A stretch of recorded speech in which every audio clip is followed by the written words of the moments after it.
Hey everyone, a quick heads up before we get to today's episode. This fall, Discovery Institute Academy will be offering both high school biology and high school chemistry for the coming school year. These high quality online courses are designed especially for homeschool students. They cover the fundamentals of biology and chemistry and also introduce students to the powerful evidence of intelligent design in nature. The courses include video lectures, readings, lab activities, assignments, and more.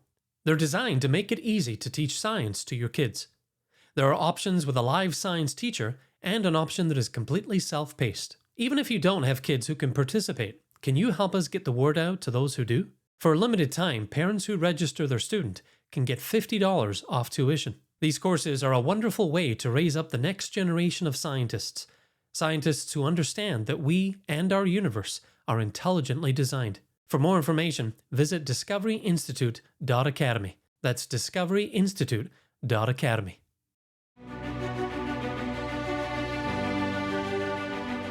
ID the Future, a podcast about evolution and intelligent design. Well, have you ever stopped to think about the incredible complexity that's packed into even the tiniest forms of life? What if I told you that a single-celled bacterium manages its internal affairs with a level of precision and coordination that rivals a sophisticated factory, like turning genes on and off in perfectly timed sequences? It's a universe of intriguing and intricate machinery, all happening invisibly right around us. Well, today we're diving into the astonishing microscopic world with my guest, Dr. Jonathan McLatchie. Dr. McLatchie is a resident biologist and fellow at Discovery Institute's Center for Science and Culture, and he's been writing extensively about what he calls recurring design logic in these complex biological systems. He argues that the way these bacterial systems are organized, with genes activating in a specific ordered manner, looks remarkably like the product of intelligent engineering. Based on his recent articles, we'll explore fascinating examples, like how bacteria build their tiny motors, survive extreme conditions, and even talk to each other to coordinate the expression of toxins. So, time to buckle up for a mind-bending journey into the unseen ingenuity of the bacterial realm. Hey, Jonathan, thanks for joining us. Great to be here. Well, you've written recently at evolutionnews.org, our flagship news and commentary site, on examples of recurring design logic in biological systems. Now first, let's start with the basics. Tell us what you mean by recurring design logic and give us a few examples of it in everyday life. Yeah, so throughout diverse biological systems, we often see these recurring themes or logic that pop up over and over again. And this is the sort of thing that we might expect to see in engineered systems. When we look at a building, for example, we recognize different architectural features that are associated with a particular architect. Or when we look at a painting, we see particular features that are the hallmark of that particular painter, and that particular painter's work that characterize it. There are even aspects of an author's writing that are distinctive of that individual writer.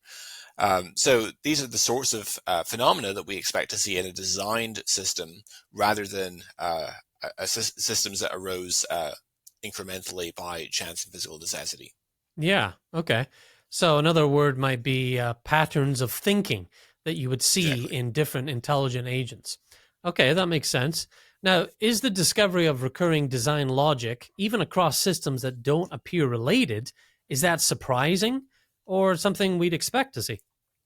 On the hypothesis of design, it seems to me that is something which is really a prediction of the hypothesis, because, as I said, we find routinely that when we inspect engineered or designed systems, we see these recurring design themes or recurring logic that crops up over and over again.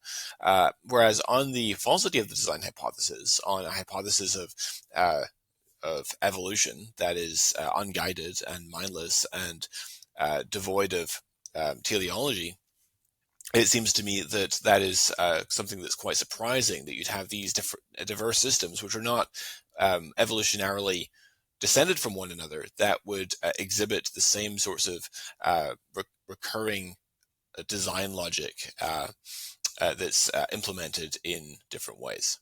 Yeah. Okay, well, let's jump into some examples and you lay some out in your coverage of this particular topic.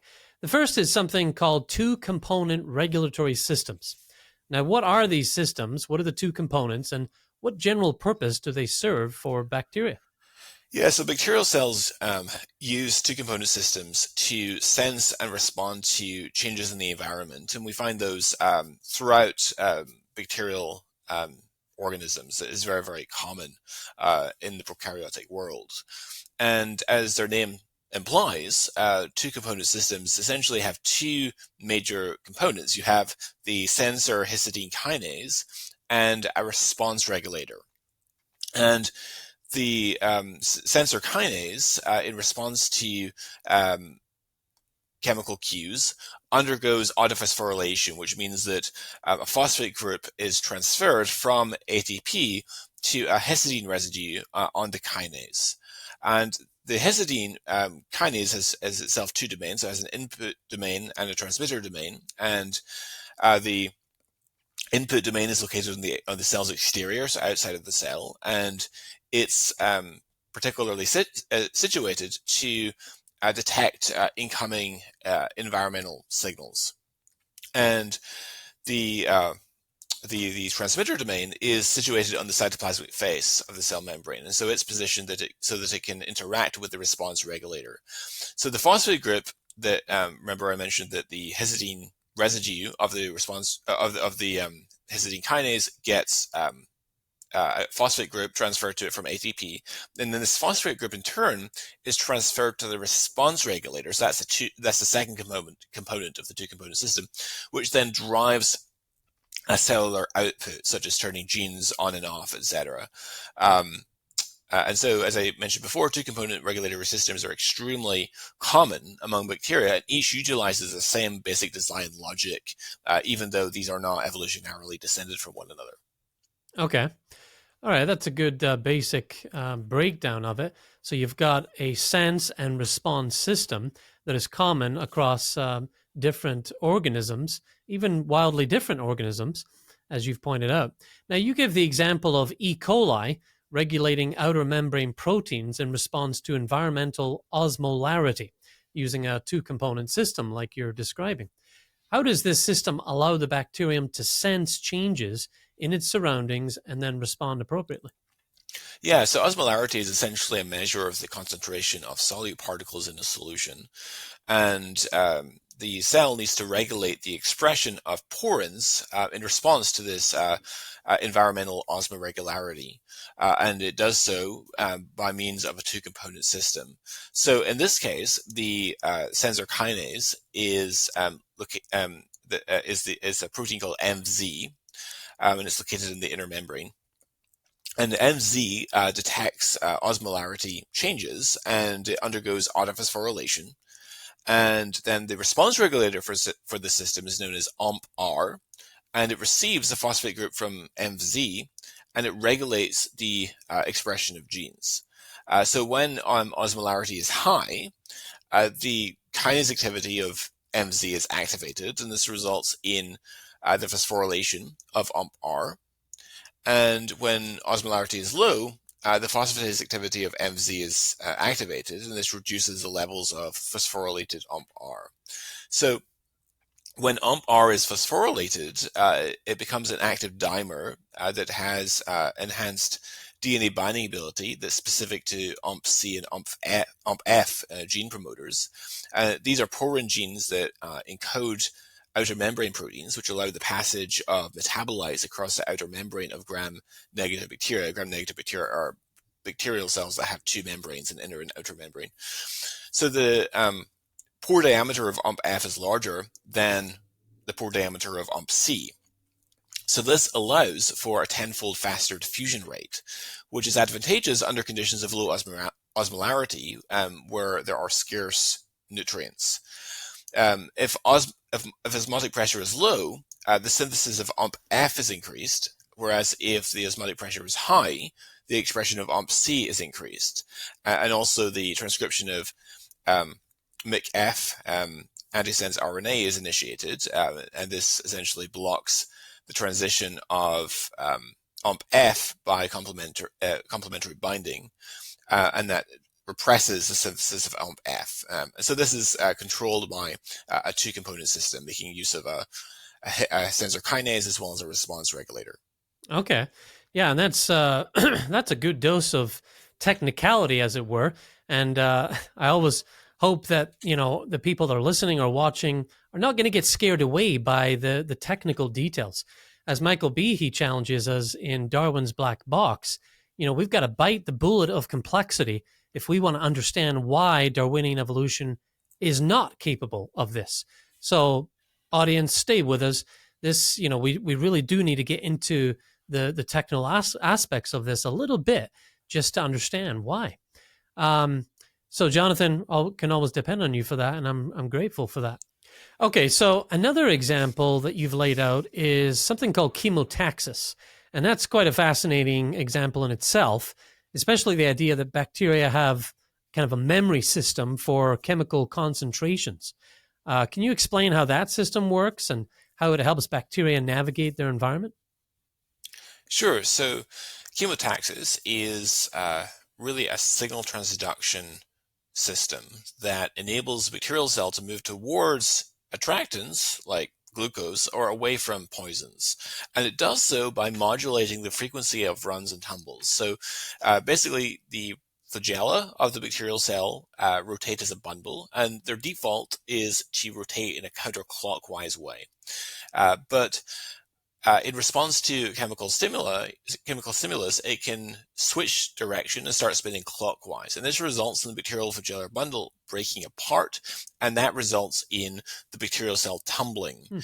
And if you are moving towards a food source like glucose, then you want long runs and less frequent tumbles so that you can move in the direction of that food source. Whereas if you're moving towards a poison or you're moving away from a food source, then you want to have frequent tumbles and shorter runs so that you can reorient yourself and sample the environment and try to get closer to that food source or away from the poison.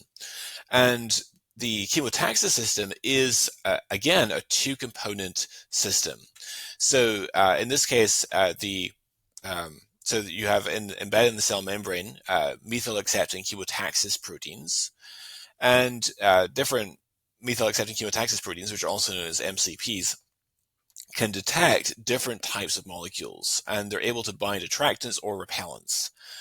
And these receptors then communicate with and activate the so-called key proteins.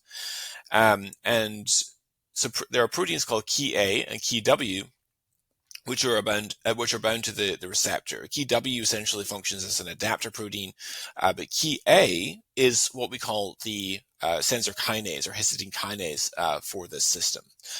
And upon activation of the receptor, the conserved histidine residue of key A undergoes autophosphorylation by ATP, so it obtains a phosphate group. And there are actually two response regulators called key B and key Y. And there's a transfer of a phosphoryl group to the conserved aspartate residue from key A, right? So key B and key Y both receive a phosphate group from key A, and then the key Y protein is subsequently interacts with the flagellar switch protein that's known as Fly-M, and that induces the switching in flagellar direction from counterclockwise to clockwise. And so this is, again, a two-component system, which is analogous to the system that we reviewed previously regarding osmoregulation. Yeah. It's quite fascinating. And so the memory system then, at least in bacteria here, in this example, it's a system of chemical responses and stimuluses or stimuli based on the environment. Is that what constitutes the memory system here? That's right. And there's, as I said, there's a second response regulator. So we've looked at key Y. There's also one called key B, which, as I said, also obtains a phosphate from key A. And that, in turn, that response regulator acts as a methyl esterase. So it functions to remove methyl groups from the receptor, or from the methyl accepting chemotaxis protein, the MCP. And it works antagonistically with another protein called key R, which is a methyl transferase, which adds methyl residues to the MCP. And so if the level of attractant is high, the level of phosphorylation of key A, and therefore by implication or by extension key Y and key B, remains low, and the cell swims smoothly. And the level of methylation of the MCPs will increase because there's no activated key B to demethylate the MCP. And the MCPs no longer respond to the attractant when they're fully methylated. So even though the level of attractant might remain high, the level of key A and level of phosphorylated key A, that is, and level of phosphorylated key B increases, and the cell begins to tumble. And the MCPs can be demethylated by the phosphorylated key B, and when that happens, the receptors can once again respond to attractants. So this regulation allows the bacterial cell to remember chemical concentrations from the recent past, a few seconds, and then compare them to those that it's currently experiencing, and thus know whether it's traveling up or down a gradient. Okay, yeah, I think I've got it now. Well, there's something else. I mean, we think that's cool, memory system in bacteria. What about actually talking to each other? There's something called quorum sensing in bacteria. How does that allow these populations to coordinate their actions, and what are some real-world implications of this ability? Yeah, so quorum sensing is a mechanism by which the bacterial cell is able to sample, or the bacterial population is able to sample population density.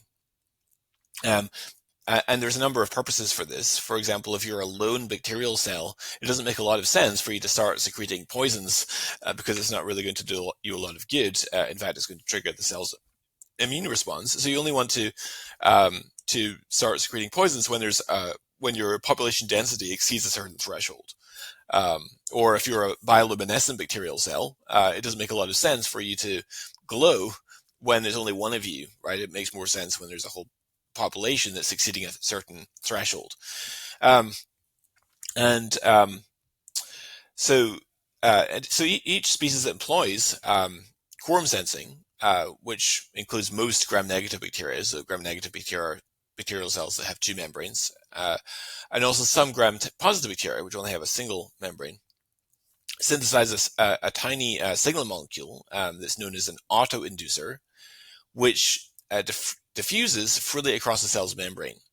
And autoinducers are specific to particular species, which means that each cell of the same species makes the same molecule. And this means that the autoinducer is only present in high concentrations inside the cell when there are many cells of the same species nearby. Because then if the population density exceeds a certain threshold, then the probability increases greatly that the autoinducers are going to re-enter the cell.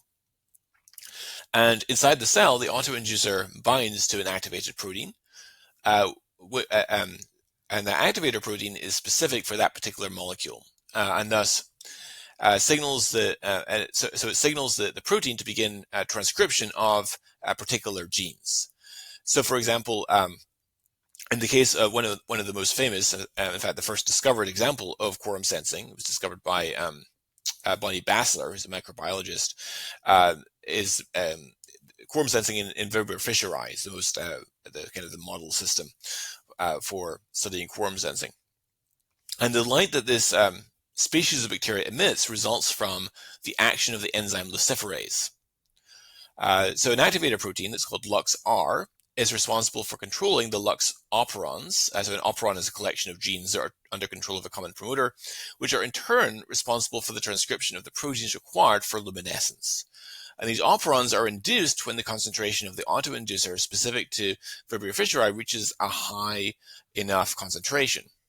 And this autoinducer is self-synthesized by the enzyme which is encoded by the LuxI gene. So quorum sensing is very widespread, particularly in gram-negative bacteria. So Pseudomonas aeruginosa, for example, uses such population sampling processes to trigger the expression of a significant number of unrelated genes when the population density reaches a certain threshold. And these genes allow the cell to form a biofilm, which increases the pathogenicity of the organism and also prevents the penetration of antibiotics. So it has wide application. But again, this system is mediated by a two-component system. Okay. Yeah, I was going to ask, is this another example of that two-component system that you see? And indeed it is. Well, let's talk about another example of recurring design logic that you've laid out, and that's something called transcriptional hierarchies. Why is it a crucial concept in understanding how bacteria work? Yeah, so transcriptional hierarchy is a regulatory system in which genes are expressed in a specific ordered sequence, ensuring that the appropriate genes are activated at the right time and in the proper order. So an example of a transcriptional hierarchy would be flagellar assembly, and there's different ways that works out. But in Salmonella, which is a model system for studying flagellar assembly, you have a defined mechanism that determines that you're not going to start producing the propeller, the filament of the flagellum, before you've finished constructing the hook basal body apparatus. And this is governed by a transcriptional hierarchy that ensures that only the appropriate genes are expressed at the appropriate time. Now, the bacterial flagellum in Salmonella, that's an incredibly complex process. And as you say, a lot depends on how it's put together and in what order. So can you break that down in simple terms, just that assembly process and how it's regulated by these hierarchies? Sure. So there are, in Salmonella, which, as I said, is the model system for studying flagellar assembly, there are three classes of genes. You have class 1 genes, class 2 genes, and class 3 genes. So class 1 genes you've got basically two genes called flu D and flu C, and their products come together to form what's known as the enteric master regulator, and then that goes and drives the expression of the class 2 genes, which are comprised of 35 different genes over 8 operons. Remember, an operon is a collection of genes that are under control of a common promoter, these protein products essentially are responsible for putting together the hook basal body apparatus. And among the class 2 genes are two genes in particular known as FLE-A, which codes for a sigma factor called sigma 28, which regulates RNA polymerase, and another gene called FLAG-M, which codes for an anti-sigma factor. So anti-sigma factors, as their name suggests, inhibit the function of sigma factors. And so as the needle complex is being completed, there is an interaction that takes place inside the needle, or the type 3 secretion system, which triggers for the FLAG-M to be exported out the type 3 secretion system. And this then liberates sigma 28 to go and drive the expression of the class 3 genes by binding to the RNA polymerase. And so the class 3 genes code for the propeller, otherwise known as the filament, the motor force generators, chemotaxis proteins. And so that ensures the timely expression of the different sets of proteins involved in flagellar assembly. So you don't have the propeller being assembled before you've completed the hook basal body apparatus. So it's a very elegant mechanism. And this is a prime example of what we might call a transcriptional hierarchy. Okay. Well, moving to another example that you lay out, you discuss sporulation in Bacillus subtilis. So tell us about that and why that's important to this discussion. Yeah, so sporulation or endophore formation is a process whereby a vegetative cell differentiates into an endospore, which is a highly resistant dormant structure that can withstand extreme stress, such as heat, desiccation, UV radiation. And that process is triggered by nutrient starvation. So once sporulation has been initiated, the chromosomes align along the longitudinal axis of the cell, known as the axial filament. And the cell then divides asymmetrically near one of the poles, and that forms the smaller forespore and the larger mother cell. And the membrane of the mother cells engulfs the forespore such that it completely envelops it. And then a thick layer of heptaglycan, known as the cortex, is deposited between the forespore membranes. And this is critical for dehydration and dormancy. And physical and chemical resistance is conferred by proteinaceous layers known as spore coats, which assemble around the cortex. And then eventually the mother cell undergoes apoptosis, or cell death, which releases the mature spore. And just like flagellar assembly, sporulation is under the control of a transcriptional hierarchy where you have sigma factors to promote the expression of specific sets of genes and so forth. Okay. So another example of that hierarchy, which is very important in life, and we're seeing it across lots of different systems. Now, across all of these systems that you're mentioning, you emphasize recurring design logic. So why do you see this as surprising from an evolutionary perspective? And what does it suggest to you about the origins of these biological systems? Right. So these systems evolved by chance and physical necessity, and bear in mind that these are not descended from one another. And it seems quite surprising that you'd get these recurring design themes and ideas recur over and over again.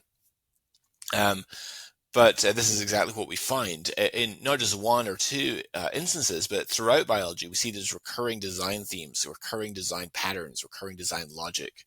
And this is precisely the sort of thing that we expect to see in engineered or design systems, but not particularly at all what we'd expect to see for evolved systems. And so it tends to support an engineering perspective on biology rather than an evolutionary one. Right. Well, Jonathan, thanks for stopping by today to give us a little bit of that technical detail underneath this amazing class of evidence that you're identifying, this recurring design logic in living systems. Definitely another class of evidence for intelligent design in nature. So thanks for catching up with me. Absolutely. Great to be here. Well, audience, if you enjoyed this deep dive into the complexity and design at the heart of life, there's actually plenty more where that came from. Jonathan and I have recorded a slew of conversations unpacking numerous biological systems that exhibit evidence of intelligent design. We've done episodes on muscles, hearing, our digits, the origin of our fingers and toes, obviously, the blood clotting cascade. We did a 3-part series on sexual reproduction and why that's such a spicy problem for Darwinian evolution. We've looked at the life-friendly properties of water and sunlight, and that's not even counting our chats about Bayesian reasoning and how we can apply that to a cumulative case argument for intelligent design. So lots to go back and check out if you haven't listened to those or watched them. You'll find all those episodes and many more at our website, idthefuture.com, or through your favorite podcast platform. And don't forget, ID the Future now has its own channel on YouTube. So look that up and subscribe. Help us spread the word about it. You can find it at youtube.com/@idthefuture. youtube.com/@idthefuture. Well, for the podcast, I'm Andrew McDermott. This is Dr. Jonathan McLatchie. We'll see you next time.